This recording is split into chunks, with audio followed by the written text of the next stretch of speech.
बिस्मिल्लाहिर्रहमानिर्रहीम। Blood pressure की कुछ ऐसी भी मेडिसिन है जो यूरिक एसिड को बढ़ा देती है।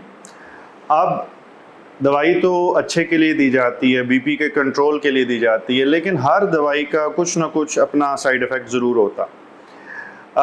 किसी का बहुत कम, किसी का थोड़ा ज़्यादा। तो इसलिए जिन दवाइयों का मैं ज़िक्र करूँगा, इसका मतलब ये कतई नहीं है कि आप अपनी मर्ज़ी से उन दवाइयों को बंद कर दें या तब्दील कर दें, या आपके मौलिज का फ़ैसला है, आपकी कंडीशन के ऊपर डिपेंड करेगा।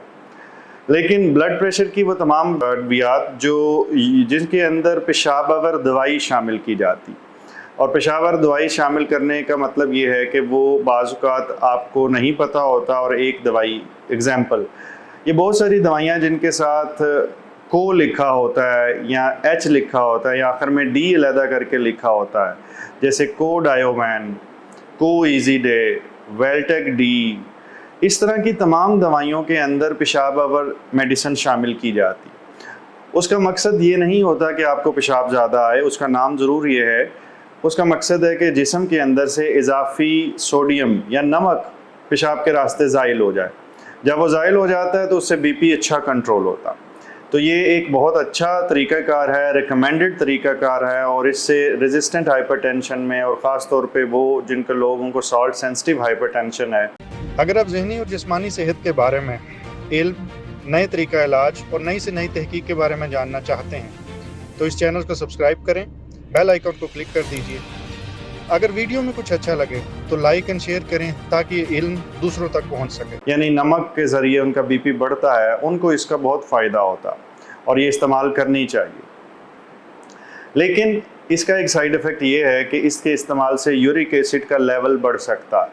तो वो लोग जिनको जोड़ सूजे रहते हैं, यूरिक एसिड की वजह से तकलीफ़ रहती हैं, अगर उनका बीपी काफ़ी हद तक कंट्रोल हो चुका है तो इस दवाई को बदल देना भी कोई इतनी बुरी चॉइस नहीं होती।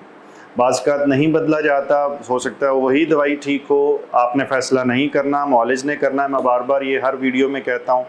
लेकिन अगर मुमकिन हो सके और आपको यूरिक एसिड कंट्रोल ना हो रहा हो या उसकी अलामतें कंट्रोल ना हो रही हों, तो उस सूरत के अंदर इसे बदल दिया जाता। सिर्फ यूरिक एसिड की लेबॉर्ट्री की रिपोर्ट के अंदर ज़्यादा आना इस दवाई को बदलने का बाइस नहीं बनना चाहिए। अलामती तौर पे जोड़ों के ऊपर मसाइल आएँ, जिस्म में दर्दें शुरू हो जाएं, तो फिर इस दवाई को बंद भी किया जा सकता है, इसको तब्दील भी किया जा सकता है, और इसकी तब्दील करने पे कौन सी दवाई इस्तेमाल करनी है ये भी आपके डॉक्टर बड़ी अच्छी तरह जानते हैं। क्लोरथायाजाइड, हाइड्रोक्लोरथायाजाइड, क्लोरथैलिडोन, ये तीन अमूमी तौर पे दवाइयाँ हैं जो ब्लड प्रेशर की मेडिसिन के अंदर ऐड की जाती हैं, और वो बीपी को कम करने में बहुत सहूलत देती हैं, बट इनके साथ ये प्रॉब्लम होता है। एक और भी दवाई है जिसको हम इंडेपामाइड कहते हैं अपनी ज़ुबान में, लेकिन ब्रांड नेम में पाकिस्तान के लिहाज से बात की जाए तो नेट्रिलेक्स SR के नाम से और कुछ और नामों से भी शायद अवेलेबल है। इसके इस्तेमाल से भी बीपी में सहूलत होती है, लेकिन साइड इफ़ेक्ट वही होता है जो वीडियो के मैं अव्वल हिस्से के अंदर आपको बता चुका हूँ।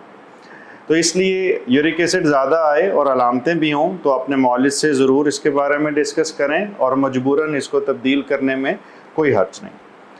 अल्लाह ताला आपको मुकम्मल ज़िंदगी दे और दूसरों की ज़िंदगी मुकम्मल करने का शर्फ अता करे। शुक्रिया।